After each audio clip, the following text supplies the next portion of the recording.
Hello guys, Soni Rathore के morning के mini blog में आपका स्वागत है। मैं स्वस्थ हूँ, मस्त खुश हूँ। आशा करती हूँ आप भी स्वस्थ मस्त और खुश होंगे।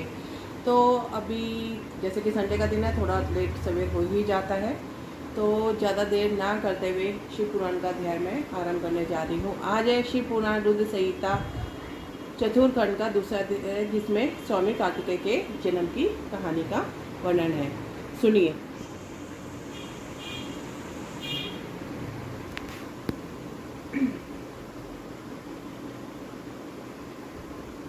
ओम नमः शिवाय। दूसरा अध्याय, स्वामी कार्तिकेय का जन्म। ब्रह्मा जी बोले, हे नारद, भगवान शिव तो सर्वेश्वर है, हर विषय के ज्ञाता है, भला उनसे कोई बात किस प्रकार छुप रह सकती है। भगवान शिव तो महान योगी हैं और सब कुछ जानने वाले हैं, इसलिए उन्होंने अपने योग बल से यह जान लिया है कि मैं विष्णु सभी देवताओं को साथ लेकर उनके द्वारा पर आए हैं। तब वह बड़े हर्षित हुए और हम सबसे मिलने के लिए द्वार पर पधारे और हमारी स्तुति को स्वीकार करते हुए बोले, आप सब एक स्थान पर यहाँ क्यों पधारे हैं। तब हमने अपने आने का प्रयोजन बताते हुए कहा कि हे देवादिदेव करुणानिधान भगवान, तारकासुर के अत्याचार दिन पर दिन बढ़ते जा रहे हैं। प्रभु, अब तो उपाय कीजिए कि हमें उसके आतंक से मुक्ति मिल जाए। देवताओं के इन वचनों को सुनकर भगवान शिव दुखी हो गए और कुछ देर तक चुपचाप कुछ सोचने के बाद बोले, हे देवताओं, आपके दुखों को मैं समझ रहा हूँ, परंतु मेरे लिए एक कठिन समस्या है कि मेरे द्वारा किए गए शक्तिपात को कौन धारण कर सकता है। ऐसा कहकर उन्होंने अपना शक्तिपात धरती पर गिरा दिया और तब सब देवताओं ने अग्निदेव को प्रार्थना की कि भगवान शिव को उस शक्ति को कपोत बनाकर धारण कर ले। सब देवताओं का आग्रह स्वीकार करके अग्निदेव ने कपोत रूप धारण करके उस शक्ति को अपने अंदर समाहित कर लिया। जब बहुत देर तक भगवान शिव देवी पार्वती के पास नहीं पहुंचे तो परेशान होकर देवी स्वयं उन्हें देखने के लिए बाहर चली आईं। वहां जब उन्होंने अग्निदेव को उस शक्ति का भक्षण करते हुए देखा तो वह क्रोधित हो गई। उस समय उनकी आंखें गुस्से के कारण लाल हो गई थी। तब देवी पार्वती ने अग्निदेव से कहा, हे दुष्ट अग्निदेव, आपने मेरे पति त्रिलोकीनाथ की भक्ति का भक्षण किया है, इसलिए आज मैं तुम्हें शाप देती हूँ कि तुम सर्वभक्षी होंगे। जो भी तुम्हारे संपर्क में आएगा वो तत्काल नष्ट हो जाएगा। तुम सर्वदा इस आग में स्वयं ही जलते रहोगे। अग्निदेव का क्रोध यह श्राप देकर देवी पार्वती वहां से चली गई। उनके साथ शिवजी भी वहां से चले गए। इधर समस्त देवताओं द्वारा अग्नि में होम करने से आदि के सेवन द्वारा वह शक्ति सब देवताओं के शरीर में पहुंच गई। उस शक्ति की गर्मी से सभी देवता दुखी हो गए। तब संपूर्ण भगवान शिव की शरण में पहुंचे, उनसे हाथ जोड़कर प्रार्थना करने लगे कि भगवान, हमें इस जलन से मुक्ति दिलाइए। हम सबकी पीड़ा का अनुभव कर उन्होंने हमसे कहा कि इस शक्ति के ताप और जलन को बंद करने के लिए उसे हमें अपने शरीर से वमन के द्वारा बाहर निकालना होगा। भगवान शिव की आज्ञा मानकर हम सभी देवताओं ने वमन द्वारा शिवजी की उस शक्ति को अपने शरीर से निकाल दिया। उसके निकलते ही सबने संतोष की सांस ली और महादेव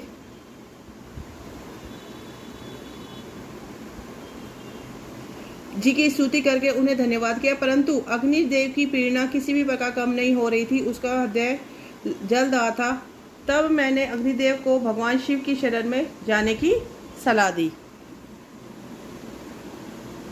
मेरी बात सुनकर अग्नि देवता ने भक्त वत्सल भगवान शिव की बहुत स्तुति की। तब शिव जी प्रसन्न हुए, बोले, कहिए अग्निदेव, आप क्या कहना चाहते हैं।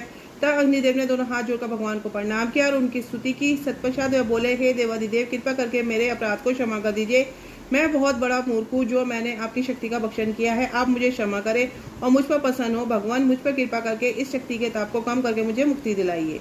यह सुनकर भगवान प्रसन्नतापूर्वक अग्निदेव से बोले, हे अग्निदेव, आपने उस शक्ति का सेवन करके बहुत बड़ी भूल की है। आपके किए दंड आप काफ़ी समय से भोग रहे हैं, इसलिए मैं आपको क्षमा करता हूँ। तुम मेरी इस शक्ति को किसी नारी शरीर में स्थिर कर दो।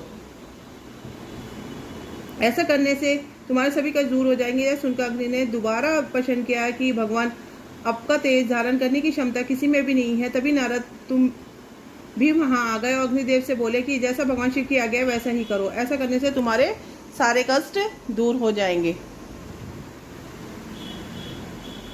तब तुमने अग्निदेव से कहा कि माघ महीने में जो भी स्त्री सबसे पहले प्रयाग में स्नान करने, उसके शरीर में आप इस शक्ति को स्थित कर देना। माघ का महीना आने पर सुबह ब्रह्म मुहूर्त में सर्वप्रथम सप्तऋषियों की पत्नियां प्रयाग में स्नान करने पहुंची।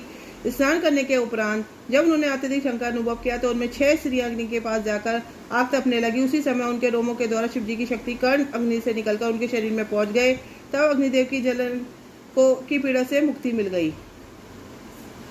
समय अनुसार 6 ऋषि पत्नियां गर्भवती हो गई। उनके पतियों ने उन्हें व्यभिचारी समझकर उनका त्याग कर दिया। तब वह सब हिमालय पर्वत जाकर तपस्या करने लगी। वहीं उस पर्वत पर उन्होंने कई भागों में मानव अंगों को जन्म दिया, परंतु वह पर्वत उनके भार को सहन नहीं कर सका। उसने उन्हें गंगा जी में गिरा दिया। गंगा जी ने उन्हें जोड़ दिया और उस बालक को तेज सहन नहीं कर सकी और उसे अपनी तरंगों में भागकर सरकंडे के बन के निकट छोड़ दिया।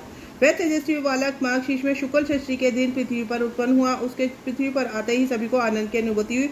आकाश में धुंधबियां बजने लगी और फूलों की वर्षा हुई।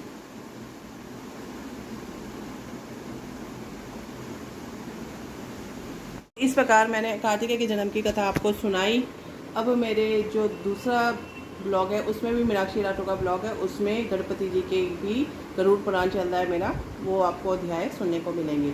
तो अब ज़्यादा देर ना करते हुए, क्योंकि मेरे को वो भी करना है, तो गुरु बिना ज्ञानी जीवन में मानी और अनंत कोटि ब्रह्मांड नायक राजाधिराज योगीराज पर ब्रह्म सच्चिदानंद समर्थ सद्गुरु साईनाथ महाराज की जय हो। आज जैसे कि सूर्य भगवान का दिन है तो ओम सूर्याय नमः और सभी देवी देवताओं को मेरा नमस्कार।